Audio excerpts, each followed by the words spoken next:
The national champions have some vacancies. Welcome into Buckeyes Live right here at the Voice of College Football. Appreciate you stopping by. Of course, best discussion, debate, and analysis, especially when we get Tony here, we get Steve here, and we talk Ohio State. Tony Gerdeman, of course, right next to me. BuckeyeHuddle.com. Buckeye Weekly's the podcast. Tony, how you doing? Doing well, Mark. How you doing? I am doing just fine. Know that you've been under the weather, so I appreciate you being here for us. I'm trying, man. You're a true Buckeye. You're a gamer. All right. Well, my goodness. We'll start with the latest, of course, in regards to the two coordinator positions as they continue to look for a defensive coordinator and fill that role. Of course, that was covered to a certain extent last week in regards to the Jim Knowles departure and what he had to say about his addition to Penn State, what he accomplished at Ohio State. I know that he's made more comments here just in the last few days. On the offensive side, I have started to collect names. My list is probably not nearly as long as yours, Tony. I'm around 10.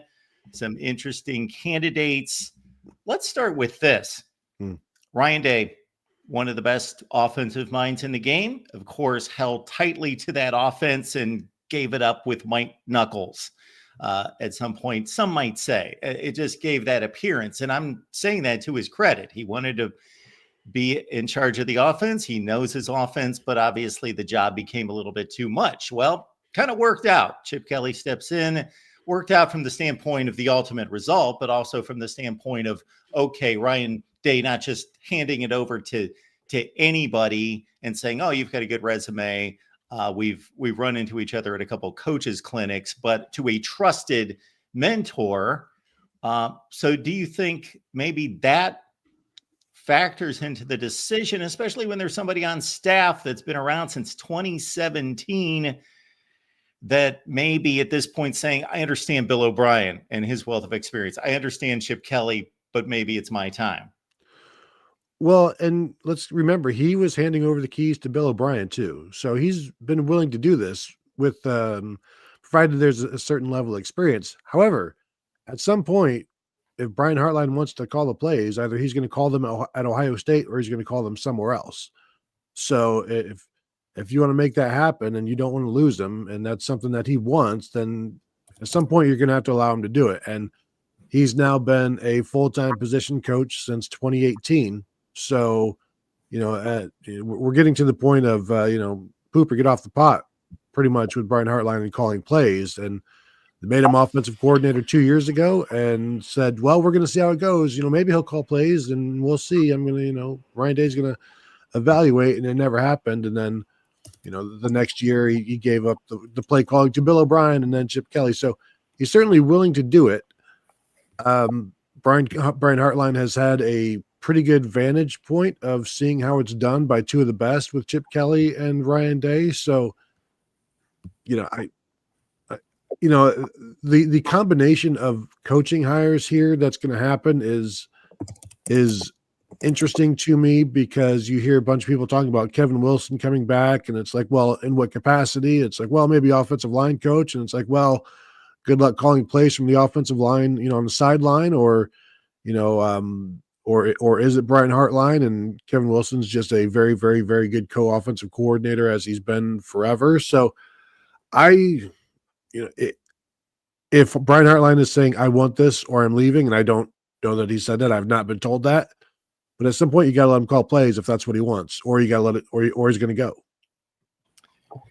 There's Steve checking in for Buckeyes 247. Good to see you, Steve, as always. Thanks for checking in. I had two cars at the shop today, so I've been jockeying vehicles, but we got it all squared away and we're ready to go. So nice. Yeah. Well, Steve, we started off the conversation with Brian Hartline. I just think it's been my experience in a much different field to a certain extent that some people are just good at almost everything within their realm of the industry. You can throw them anywhere. Oh, go manage this area or go do this. And they're just really good. And maybe Brian Hartline is one of those guys. Yeah, I think so. He's a very bright guy. And I think that he's done an outstanding job as the wide receivers coach. And, his part of helping mold the offense too. I think he's done an outstanding job. We could say we won about the 2023 season. There were some shortcomings here and there, but by and large, it was pretty good. You dealt with injuries that most of the year. Travion Henderson and Emeka Egbuka in particular were both banged up in that 2023 season, and those were two of your top weapons right there. So, you did have Marvin Harrison Jr. though, so let's don't cry for him too much. But you think about it, Kyle McCord was the quarterback, and people, again, the whole wonder was, are most of these play calls or all of these play calls coming from Ryan Day? My guess it was a collaborative effort, and Hartline might suggest something, and then Day would either veto it or go with it, is probably what was going on. They're probably talking while the defense is on the field.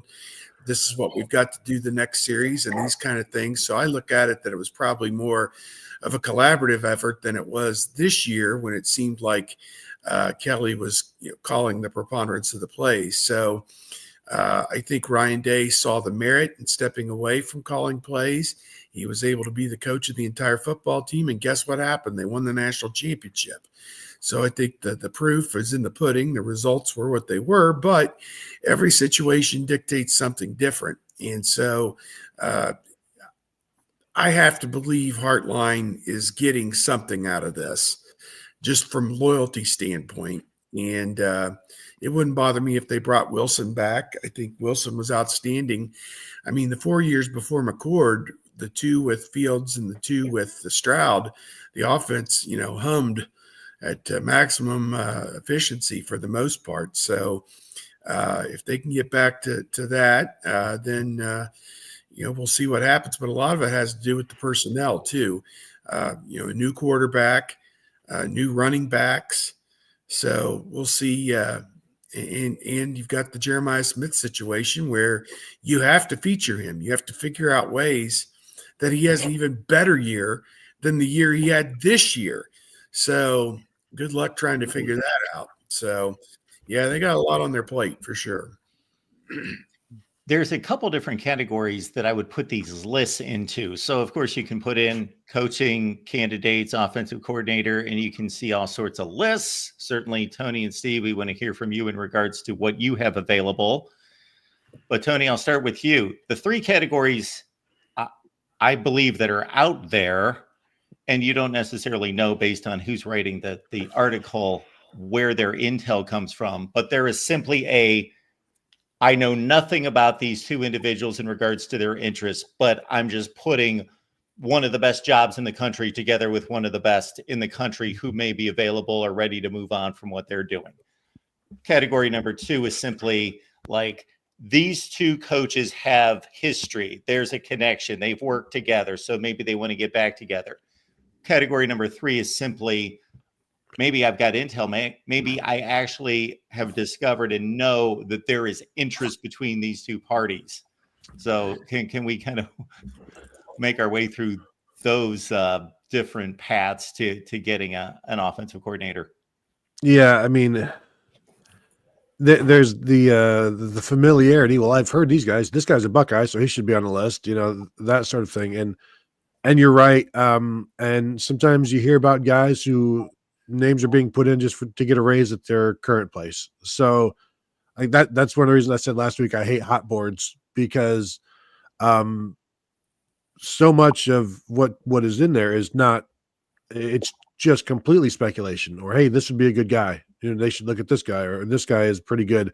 This guy is good in the 24/7 rankings, like Oklahoma offensive line coach Bill Bedenbaugh, which I know have talked to people who have gone through the recruiting process with him and really liked him. And it's like right now he's got 2 5-star tackles committed. It's like, yeah, one's from Oklahoma, one's from Texas. He should, when you've got the region going in your favor, make the most of it. But in terms of like names, you hear like, Joe Rudolph at Notre Dame is one of those guys that, makes sense. And then there's, like I said, Bedenbaugh, like all of these guys, Matt Luke at I think Clemson now is in his second year at Clemson. Like all of these guys that always get mentioned whenever there's a big time offensive line job around, and they get mentioned for one, because they're coveted, two, because it helps their contracts at their current place, and three, because they would leave. Like some of them would leave, they could possibly leave. So you're going to throw them out there. But in terms of like, have I heard anything good that I feel comfortable sharing on the offensive line coach? No, unfortunately. And the other thing is, like, you're not just hiring the offensive line coach, you're hiring the assistant offensive line coach too, because Ohio State lost both of those guys. They lost Mike Seleni and they lost Justin Fry. So you're hiring 1A and 1B on the offensive line, which is a pretty big deal. Steve, Yeah. Justin Fry finished his tenure pretty well. A lot of questions about his abilities by some at times, but he rallied certainly despite some adversity that final season, and now we've got an opening. Yeah, and you think about it, they had to deal with injuries all season long, moving people around. I think they started 6 or 7 different offensive line combinations, which is not optimum, and they somehow still won the national championship. So that, the number of teams that have started 7 different offensive line combinations and won a national championship is probably a small subset. So I think they may be the only team in that category. But I think he deserves a ton of credit for molding this thing together on the fly. And yeah, there were some, 2 step forward, 3 steps backward moments, where the offense, Michigan in particular, the offensive line was terrible and the play calling was terrible. And I thought Howard was dinged up and, so on and so forth. But, it was kind of a perfect storm of not good for Ohio State that day. And, they lose that game. But, they come back after that and play 4 incredible games in a row, lights out, and just do an outstanding job down the stretch. So, he deserves credit for putting a winner on the field. And obviously it helps when you have a guy that talented as Donovan Jackson. I was eating dinner last night watching NFL Network, and across the bottom of the crawl, they've got him late first round now, like number 27, 28, 29, somewhere like that. One of the guys in NFL Network. He certainly was not ranked that high when he was just playing offensive guard for Ohio State. So the idea that he showed pro teams that he could play tackle after that first game against Penn State, he really did a bang-up job. And I think that really increased his stock as well. So, you're looking at a guy there who made the most of the situation and is probably going to come out of this on the other side much better for it. Yeah, it's hard to argue the national championship conclusion, but we've had plenty of conversations here, and you guys probably even more at your sites concerning offensive line recruiting being, I don't want to call it substandard, but it's been the one portion of the team that would be targeted first as not being what it should be. Well, and that's, that goes back almost through the history of time with Ohio State. You can develop the offensive line, but can't always recruit it well. And finding that guy who can do both, that's, I think I said it on a podcast recently, that's a unicorn. And there aren't a lot of unicorns out there, but it was an issue and it is an issue. And Ohio's got a really good 2026 class of offensive linemen. So not only do you want to get this thing done quickly, even though Ryan Day says they're going to take their time and find the right guy, you do want to find the right guy. And I do believe that in all 3 of these hires, the recruiting is going to improve for Ohio State because they're going to get guys that recruit better than the guys that have departed, I believe. So this is an opportunity for Ohio State to improve that because it was not something that Ryan Day was happy with. And you saw it in the performance reviews and the lack of raises and things like that with Justin Fry, where it wasn't good enough. So, hey, now he's gone. Now you can go hire somebody who's better at it. And, and if you don't, then what's that say about you and the ability to bring that kind of person to Ohio State? If you're watching us on Twitter, we would appreciate if you would jump on YouTube. You can make comments and questions here. Philip tells us that he's catching the live show for a rare time. So thanks for being here, Doug, Jackson, and others. Appreciate you being here. Doug asking, and thanks for the contribution. When does winter conditioning begin? We've not been given that information yet. I don't know, Steve, if you've gotten anything.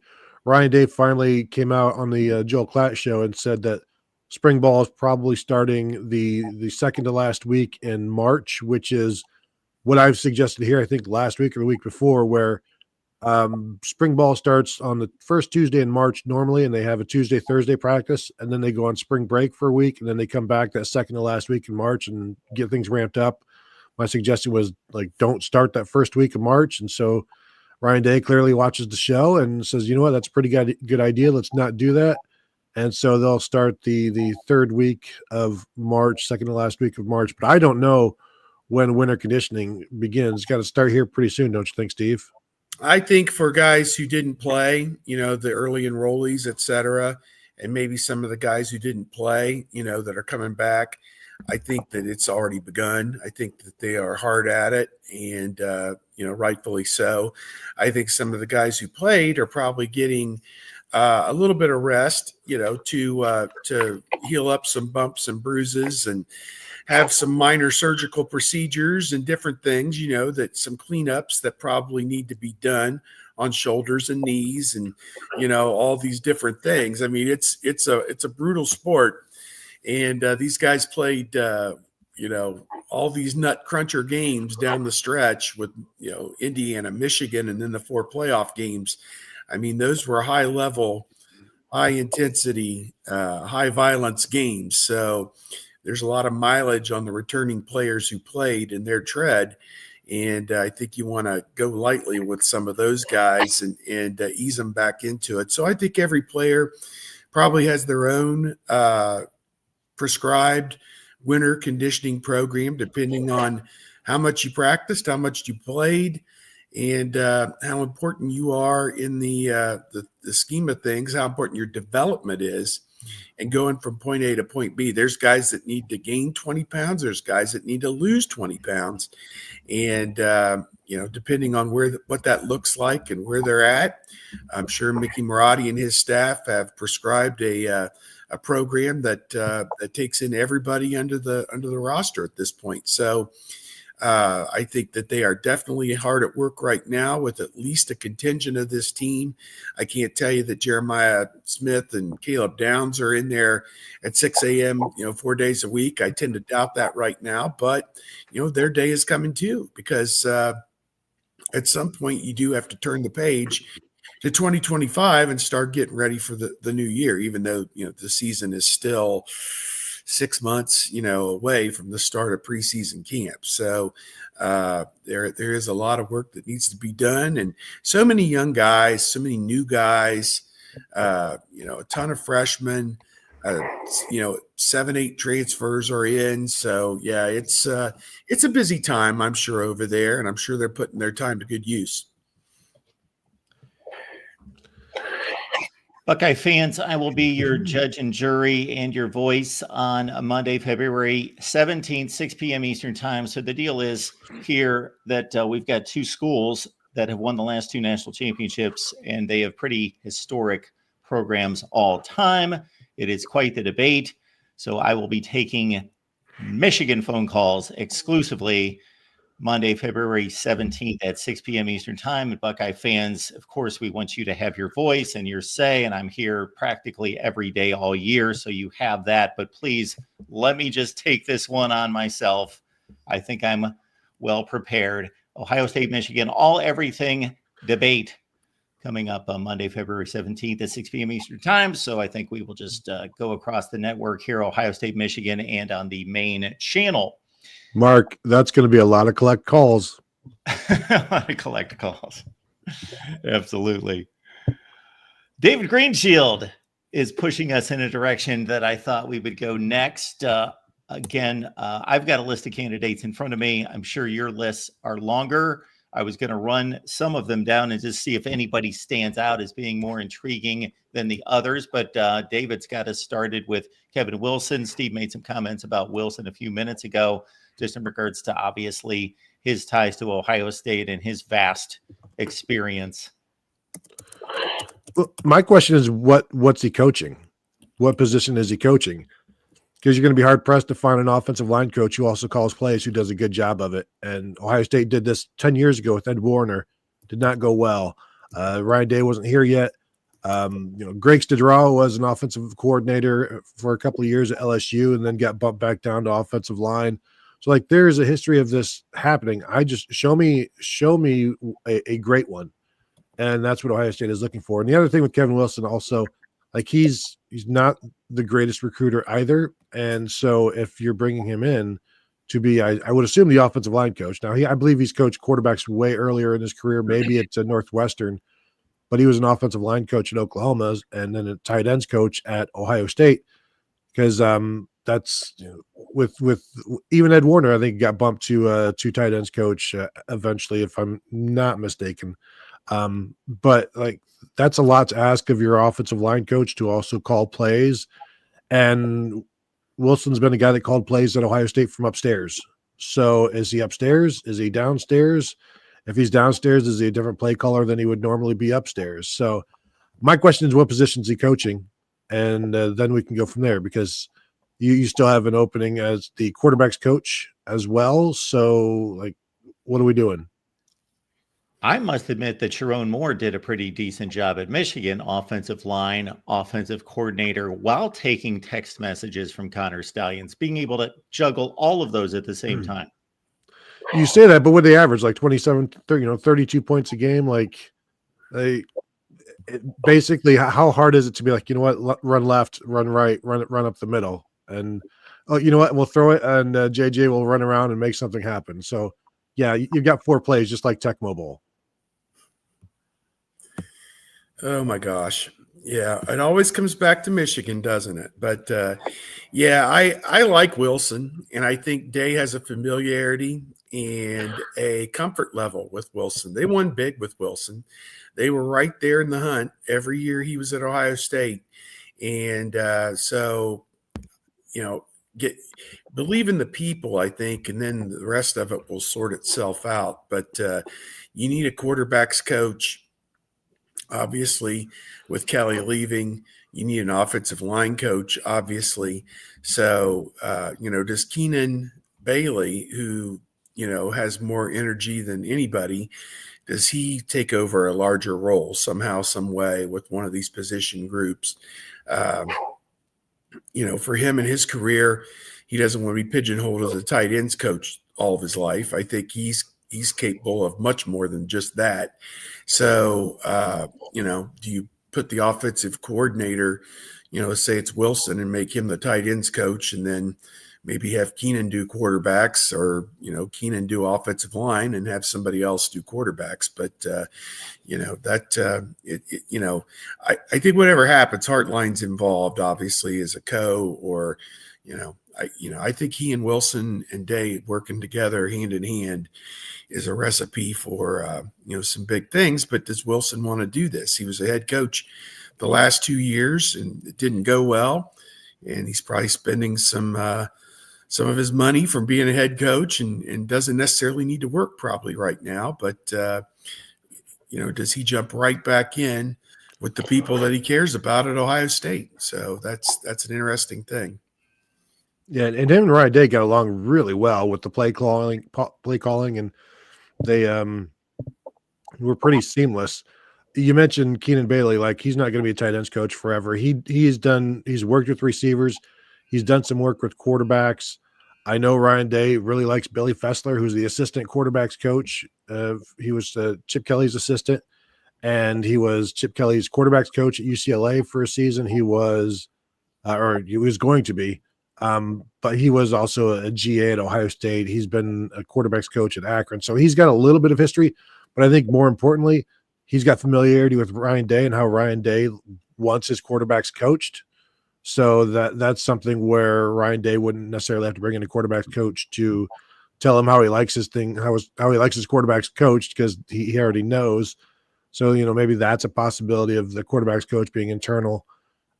But you still, like, you've got an offensive line coach, you've got a quarterbacks coach that you need to bring in. And is there a scenario where neither of those guys is involved in play calling? For sure. But that's why there's so many moving parts to say, like, to think that you're just going to nail these. Like, this is what's going to happen. Bing, boom, bang. Like, that all, requires everything falling in place just as Ryan Day wants it. And we don't know exactly how Ryan Day wants it. Neil Brown, Troy and West Virginia head coach, Shannon Dawson, Houston and Miami offensive coordinator. They led the nation in offense and scoring. Will Stein, most recently at Oregon. Of course, we know their offense, and Louisville quarterback in his playing days. We talk Kevin Wilson. Joe Moorhead, of course, Penn State offensive coordinator, was probably his most impressive stop. Akron, Mississippi State head coach, and Pat Shurmur, most recently at Colorado, taking over for the Kent State head coach as offensive coordinator after, of course, he's been in the NFL. Any of those guys intrigue you? All of them. They all come very highly regarded and very highly qualified. And that's the thing about this job. All three of these jobs that are open. Ryan Day is going to have no shortage of great coaches who want to come and work at Ohio State. And, they're paying at the top of the industry for assistant coaches. And to me, it's whoever he hires, they're going to be a great fit. That's just my feeling. It's just, I just don't see him taking the time and getting this wrong. There's just no way that's going to happen. So I think recruiting and portal are such important parts of this. So you want somebody who's got the experience on both aspects of that as a high school recruiter and as somebody who has brought in portal guys and assimilated them. I mean, they have 2 offensive tackles that they're bringing in the portal who basically have to start. I mean, I don't think there's any question about that. So whoever they bring in or whoever gets the offensive line job has got to be adept at making an accelerated plan for those 2 guys to be productive on day one against Texas. And, be spotless, be clean on day one against Texas. And that's not going to be easy.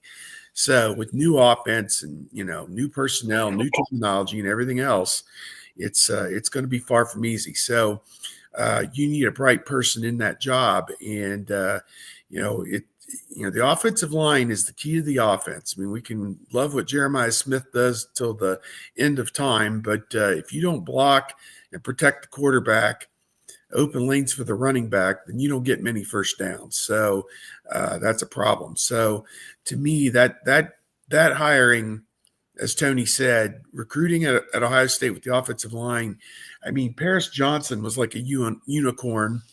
And now the guy they've got, Donovan Jackson, was a bit of a unicorn. And now the guy they're bringing in this year, Carter Lowe, is a little bit of a unicorn. Those are like 3 national top 50 prospects at offensive line in the last 7 or 8 years, but that's the extent of it. So, they need to go after great players, get them in here, develop them, and let them produce. And that's what this new offensive line coach got to be able to do. I was looking at some of those mentions of those quarterbacks coaches, and you mentioned Joe Moorhead.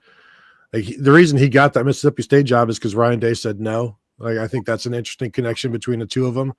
But also, he's landed 2 top 100 recruits in his career, and those are both in his little stint at Oregon, which people probably may not even remember. I really like him as an offensive coordinator, but when you look at the history of recruiting, it's like, need better than that. But I will be interested to see. I know Neil Brown's name was mentioned, as you said. Like, how willing is Ryan Day? Is he to handle something over like that to somebody young-ish who he's not all that familiar with, even though he keeps a list of names constantly, like all head coaches do. Remember when Mike Yursich came in from Oklahoma State, it was still Day calling the plays, Yursich coaching the QBs, and he lasted for 1 year before heading to Penn State. And so, is it the devil that you know or the devil that you don't know? And for Ryan Day, in terms of handing over the reins, even though he would have done it to Bill O'Brien, but Bill O'Brien's got, a stack of accolades A lot of to make pelts that on the wall. Yeah. to make that an easier decision. And I don't know that a bunch of these other names do. Although Neil Brown, I called the plays, I assume, when he was at West Virginia, so he's dealt with all of that, and he's certainly a name. And you mentioned the others. I'm fascinated to find out, because I haven't talked to Ryan Day about this, and I don't know how open he'd be about it, but I think he loved the way it went this year, being away from play calling, even though he loves play calling. The results are there. So, like, why change the results? Like, well, now I'm going to go back to play calling because I couldn't find anybody. It's like, how can you not find anybody? Seems like you're being a little bit too picky there, aren't you, sir? Yeah, it definitely worked out. And again, as I mentioned off the top, at least my perception of it is that they just landed in a great spot of being able to find somebody that he trusted that much for being the first time that he handed the play calling to somebody else. Now, maybe he can stretch himself a little bit more this time to somebody that he may not necessarily have worked with or worked with a lot. Although, again, Brian Hartline's right there, and I don't know how long he's going to, they can only up his pay so many times, change his titles to make him feel better, make him sound more impressive. They can only do that so many times. The guy's been around since 2017. So, and actually he was around a little bit before that, helping Ohio State, the scout team, prepare for the 2016 game against Clemson. So he's been around for a while now. This is I guess this would be his 10th year at Ohio State. His run at Ohio State to me is just really remarkable as a player, because I still remember, and I've mentioned this here, I was just astounded when he declared for the NFL draft, because I thought, you caught 13 passes or whatever it was the year before. What are you doing? And of course he knew better, and he shows up in the NFL and becomes a Pro Bowl wide receiver, which I never saw happening. He's pulling in 90 passes for 1,000 yards in the NFL. And then, now I don't know. It's kind of like he does two things so well. You don't know what the magic sauce is, the secret sauce, in regards to, is he that great of a recruiter, or he develops these guys? Obviously he's recruiting top wide receivers, but look around at the list of the top 10 wide receivers from year to year in the recruiting rankings, and they're not all turning out like the guys at Ohio State. So it's got to be a little bit of both. Yeah, and I've not talked to him about this, and I don't know that he would answer it. I think part of his decision to leave was that Terrell Pryor was the quarterback coming back in 2009, and it was like, well, you know what? I don't know. I don't know how accurate these passes are going to be, so I'm just going to head off to the NFL. Absolutely. Well, gentlemen, on the defensive side, of course, we tore apart Jim Knowles' tenure with the Buckeyes, and he moves on to Penn State. I know that he's had other occurrences with the media to talk a little bit about why he made that decision. I don't know that anything was too inflammatory about his days at Ohio State. He kept it pretty much to script. But as we move forward, we still have that core of names that we talked about last week. Do you think, other than spring practice, that there's any kind of timing involved, or anyone who's in the lead for this position? Well, you could always stay in-house with Matt Guerrieri and elevate him to the defensive coordinator position, and/or he and Tim Walton as co-defensive coordinators, and then just hire somebody to help them with the secondary, I suppose. I honestly am not sure. We had some intel that one of the guys coaching in the Super Bowl for Kansas City, their defensive line coach, I think Joe Cullen perhaps, was a possibility, because he's acquainted with Ryan Day. And, potentially after the Super Bowl, maybe he and Ryan Day would sit down and discuss this opening. And it is kind of telling that it's been going on, 10 days and 2 weeks, whatever, and nothing's happened with that job. So there is some credence to the idea that maybe he is waiting until after the Super Bowl to talk to somebody coaching in that game. So, you know, I'm open on this, and I want to see continuity, because they really settled on some things here the last 8 or 10 games of this season on how to properly play defense. And some of it was probably Jim Knowles' play calling. Some of it was the individual coaching of the players. Some of it was the scheme, and you know, all that. And Guerrero is well versed in obviously the scheme and making the calls. So in this situation, you do this against this opponent who has these abilities. So they really fit it up perfectly, I thought, from the Oregon game on.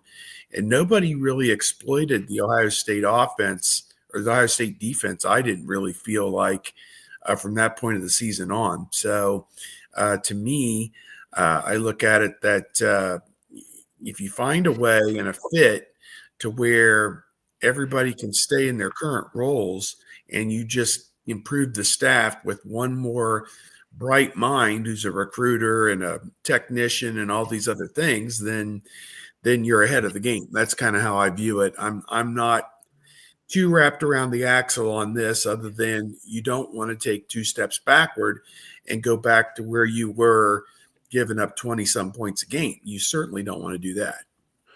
Well, and I think there's an understanding that there's going to be maybe some sort of a step backward because of the players that you're losing. You know, when you lose 8 seniors, it's going to be tough to match that again or exceed that with new players.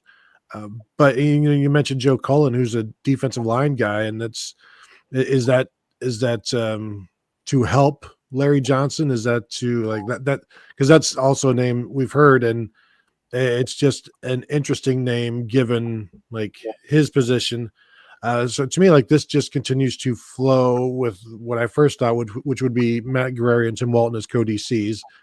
And Ryan's done that before in the secondary with Kerry Combs and Matt Barnes. Now that did not go well, but look at the personnel that they're working with, especially in the secondary, and you might and on the interior of the defensive line, and suddenly you'll be less surprised as to why it didn't go well. But it's something that they've done before. Because again, like we've talked with Brian Hartline, you want to keep him happy. You want to keep Tim Walton happy as well. Then that's important. So yeah, I don't, you know, the Joe Cullen thing, I was going to write up a pre-story, and it's like, well, you know what?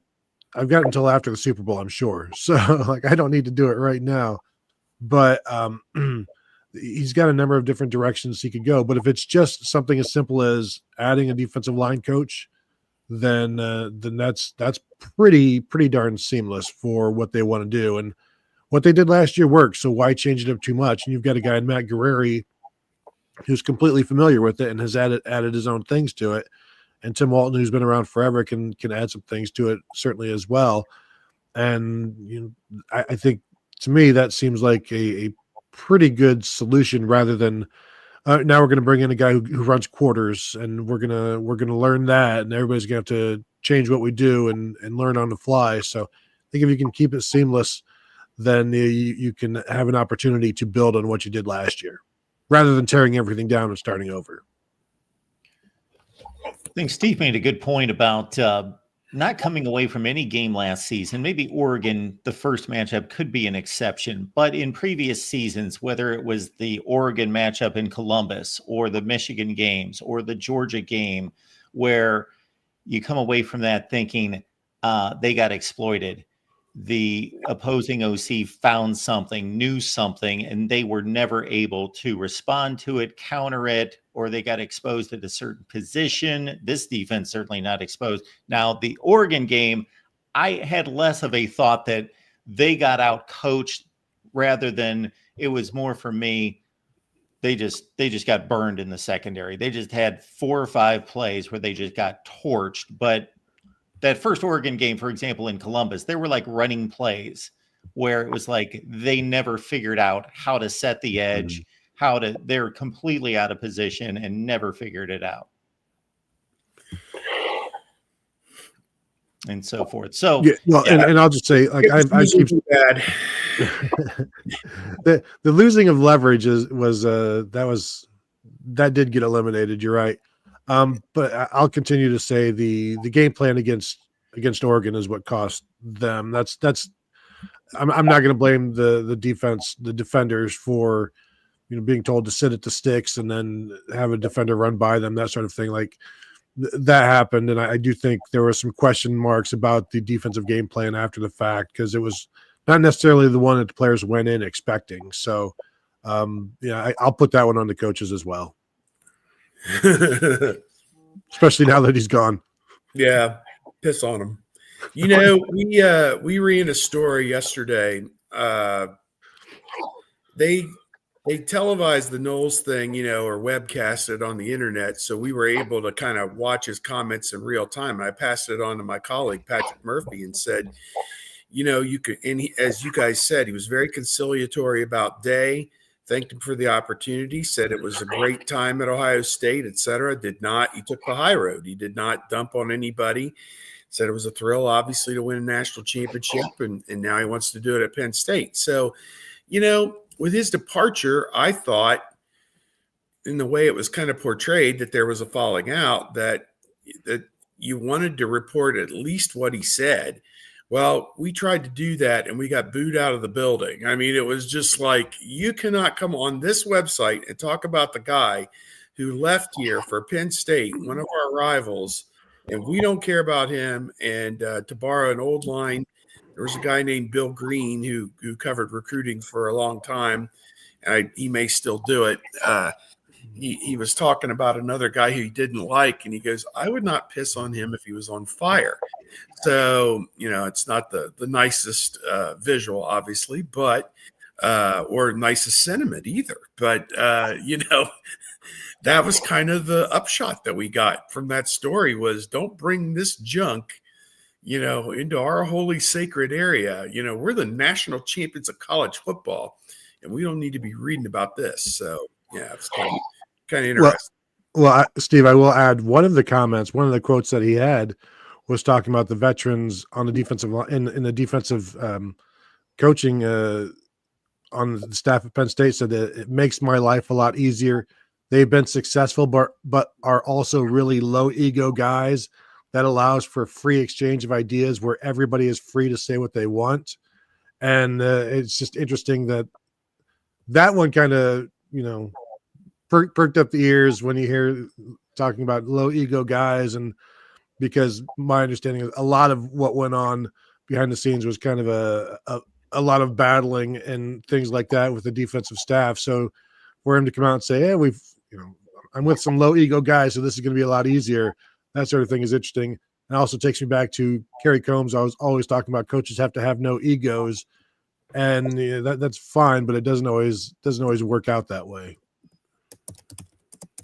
Yakov, I don't know where you're going with this one, but Steve's going to have to take it. Steve, may I borrow your number 58 Jack Lambert jersey?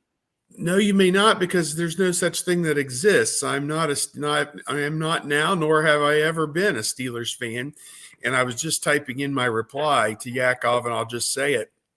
I think it was 90, summer of 91 or 92. The Browns were playing in the Hall of Fame game, and Jack Lambert was in the class. And so a buddy of mine who was a big Steelers fan went with us up to Canton. And believe it or not, he showed up at Canton wearing a Kent State jersey with Jack Lambert. So all these crazy jerseys, this phenomenon's been going on for decades. Don't think you guys are cornering the market on it. I was sitting at lunch before going to the national championship game today, and these two very well-meaning Ohio State fans well, I guess it wasn't the championship. It was the game in Dallas, so the semifinal game. So we're sitting there. I'm having lunch. These guys are at the bar over here to my right. Guy's like, yeah, I've got the Howard gray one that I could wear, or I've got the Henderson red one, or I've got the Abuka white one, and I've got, but I want to get the blah, blah, blah, blah, blah. I'm like, oh my God, these people have too much money to wear. They're spending hundreds and hundreds and hundreds and hundreds of dollars on jerseys of college athletes who are going to be gone, after this next game or two. And then you have to go out and, get the Jeremiah Smith jersey and the James Peoples jersey or whoever, the Julian Sayin jersey and so on and so on. So yeah, it's Jersey mania is crazy for sure. Steve, can I borrow your number 6 Bubby Brister jersey? Duh. Yeah, there you go. I graduated from jerseys a long time ago. I think my last jersey was sometime in late high school or college. I started buying them for my kids. They had James Laurinaitis and Troy Smith and Terrell Pryor. My son, now Tony, don't say anything bad about Terrell Pryor because he's my son's all-time favorite. He loves it. The first time I saw Terrell Pryor throw a football, I thought, this guy's the number 1 player in the country. He throws this thing like a shot put. Mm-hmm. Oh, yeah, it's crazy. What's going on here? This is awful. And then I was at a high school game and I'm like, really, this is what the fuss is all about?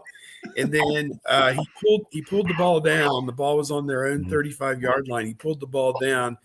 He broke one tackle and was gone 65 yards, and everybody's running after him to try and catch him. I'm like, oh, okay. Now I get it. He's 6'4", 210, 215, 220, whatever he was, and he runs like a deer. Now I get it. So well, he had the high school hype height as well. He was 6'6", he's like 235 and ran a 4.3. And then it looked like it on the field when he was running around. ESPN even showed a couple of his games. I graduated from jerseys. It would have been 30 years ago almost, because on the way down to the 1995 Michigan game, I bought an Eddie George jersey, and Ohio State loses that game. I did not bring the Eddie George jersey home with me. Like it was, oh my God, dead to me at that point. Like that was my fault. So it's like, I'm not bringing this back with me. I don't want anything to do with this. We also left a grill there that didn't work. So we were just leaving everything there. Complete trash, Ohio. Burn the entire day. Just leave it behind us. Yeah, that day is one that lives in infamy. Certainly, the Tim Biaka-Batuka game there in '95. But yeah, one of the only jerseys I can ever remember wearing was Greg Pruitt. And my grandma, who was a pretty good seamstress, stitched Hellwagon on the back of a Browns 34 jersey for me. And it was pretty cool to go around with my name on a Browns jersey with one of my favorite players, Greg Pruitt. So that was probably late 70s is my guess.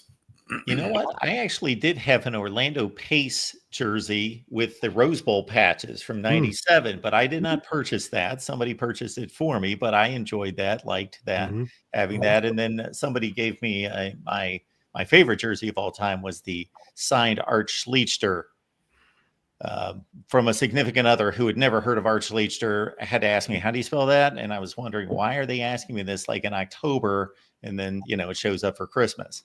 The Art Schlichter signature on it. Funny Art Schlichter story. We were at Sereno's Pizza, which is a famous place down in Cincinnati, right near Cincinnati Gardens, where Xavier used to play. And go in there, and they've got all this memorabilia, all the Cincinnati schools, Kentucky, Ohio State, all the Catholic high schools there in Cincinnati. They've got just this incredible array of stuff. And my buddy and I spot on a shelf the Chicago Tribune Silver Football Big Ten MVP Award for Art Schlichter is at Sereno's Pizza in Cincinnati, Ohio. And so we asked him, hey, do you mind if we pose for a photo with this? He obviously had to hawk it, to get out of debt for all of his gambling things or whatever, and got money from Sereno's Pizza to display it there, I guess. I don't know. Yeah, my guy. Still my greatest and most favorite Buckeye of all time. But Terrell Pryor. What's crazy about him, Mark, was he was not a big guy, and neither is Julian Sayin. And so big things can come out of, I don't know what he was listed at. I would say 6'1", 205, maybe. I don't even know. Sounds about right. He was not that big of a guy, but he could definitely spin it. And, that's what kind of, it's 50 years later now, and you just wonder, is this going to translate in today's game with Julian Sayin, not being 6'4", but, it has happened before. We know that. And I'm not saying that Julian's like Doug Flutie or anything stupid, but you know what I'm getting at? It's like, people have excelled at this thing, without being 6'4". Yeah. Baker Mayfield, Kyler Murray. We could run down a pretty decent list here recently. I think some of that's been dismissed from these scouting reports and from their view on all of this. 6'2", 200 is what he was listed at in 1979. Okay, thank you. Yeah, I was real close there, but I'm telling you, I stood next to him. It's a funny story. We were going to wrestling at the Ohio Center when they first had it there, NWA wrestling, and he was a wrestling fan. And so we're on the escalator, and it was right after the big Illinois game with he and Wilson, and we're like Wilson threw for like 495 or something. And Ohio State won the game 49-42. It was a real shootout. It was 621. 621. Up. It was Boy, the oh, all-time boy. Big Ten record. It might have been the all-time record for a long time. Anyway, sorry, at 49-42. Yeah. Yeah, we're on the escalator at the Ohio Center, at the convention center downtown, and we're going up. My dad recognized him. He goes, "Well, hey, Art, how are you doing?" He goes, "I'm doing good." He goes, "Congratulations on that game. That was a hell of a game. You played really well." And he goes, "Yeah, Wilson did too." You know, he was like, kind of like, aw shucks, we pulled it out, but it was one hell of a game to be a part of for sure. I just wondered, did Art know the matches were predetermined? I think he was gambling on the matches. I think he was putting $20 on Mr. Wrestling #2 and $25 on Andre over under to take care of the superstar in 8 minutes or less, and those kind of things. So yeah, we had great wrestling in Columbus for a while. We really did. It was every 3-4 weeks, Georgia would come up and put on a show, and it was back when Georgia was Georgia. So yeah, it was good stuff. That 621 has been confirmed. Yeah. Yes, Google has confirmed 621, David. And that's a ridiculous number today. But back then, my goodness. Yeah. He threw for 2,000 yards in a game. Tony, what's going on with you this week? Well, this week just have begun doing a daily feature on how Ohio State's going to be replacing their departed starters. So I've already written about the tight end position with G. Scott gone, Jordan Hancock on the at nickel, and Emeka Ibuka at slot. And I think today I'm writing about how they're going to replace Cody Simon. And also, what am I got going on here? I'll have a story, I think, today on Jermaine Matthews. Had a story yesterday on incoming defensive tackle Jarquez Carter. So you can find all of that at BuckeyeHuddle.com. I've actually taken a little bit of a break from the Buckeye Weekly podcast to just rest my voice a little bit, but we'll get back to that later in the week here. And certainly hoping that some coordinators get mentioned, and that way we can start covering that. And if not, we'll just speculate about it in about a day or so, I guess. Steve, Bucknuts. Yeah, we're just trying to keep warm up here and, mixing a little bit of basketball with our football. I did a story yesterday on one of the up-and-coming guys on the defense, Arvell Reese, and I think really excited to talk to him. I got a chance to interview him before the Rose Bowl and also before the national championship game. And, we didn't dwell so much on those games as much as his season and, how he kind of views his role on the team. And he was a member of that Cleveland-Glenville pipeline. As I was doing the research, everybody thinks, oh, they've had, this number of guys. Between 2014 and when he got there in 2023, they didn't sign any Glenville guys for 9 years. And then he came in 2023. And then this past year, it was Demarion Witten and the cornerback Bryce West, who signed with Ohio State in 2024, were freshmen on the team this past year. So those three guys, combined with the previous signees, 25 Glenville guys since 2002. Troy Smith was one of the first ones there in 2002, and everybody knows about Ted Ginn Jr., Dante Whitner, and all the others, Marshawn Lattimore, and all the other guys that followed. And hopefully Reese will be the next guy in that pipeline that really hits it big at Ohio State. He had like 40 tackles this year for the Buckeyes, which was pretty good. He only played about 30% of the snaps, but when he was on the field, he was very productive. And I'm interested to see how he does. He's straight out of Central Casting, 6'4", 240. So we'll see how he holds up in the Big Ten next year. Did it cross either one of your minds about Ryan Day possibly thinking about the NFL, or that there were any real connections there that were possible? Well, Yeah. a month or two ago, I thought, if you win it, then you can walk off. After seeing how happy his family was on the field after each of these wins, like that kind of went out of my mind, because you leave if your family's ready to go and things like that. And the more they won, the happier they seemed. And then you see them after the game of winning the national championship and seemed like they were ready for more. Yeah, they put down roots in Columbus, and there was reporting that, when things got really bad with the loss to Michigan, that Ryan's wife, Nina, had thought about, pulling the kids from school and leaving town, getting away from the hailstorm that was hitting. And thankfully, they were able, to reverse course with the football team. And unfortunately, people take things to extremes and are mean to people about, something so trivial as a college football game. But, it is pretty amazing the lengths that some people in our society will go. And he would have been well within his rights to turn his back on Ohio State and leave after the way he was treated. But, he came right out of it. And I think he told one of the interviewers that he was doing, he wants to be, along with Woody Hayes, the only guys with multiple national championships as head coaches at Ohio State. And I've been on their ass pretty hard. They're 3 signs down now. They've got one for Paul Brown and Woody Hayes. I really do think they need to start putting some signs up for Jim Tressel, Urban Meyer, and I just think it looks good when your current head coach has a sign in the stadium that they can point to the high school kids and say, see this guy? He's a legend. Just saying. It's a good point.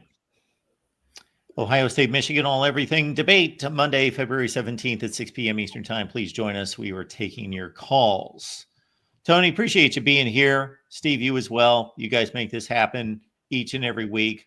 Hopefully you folks appreciate it, Buckeye fans, and make it on back. We believe we'll be here next Wednesday, 11 a.m. Eastern time, and we will see you then.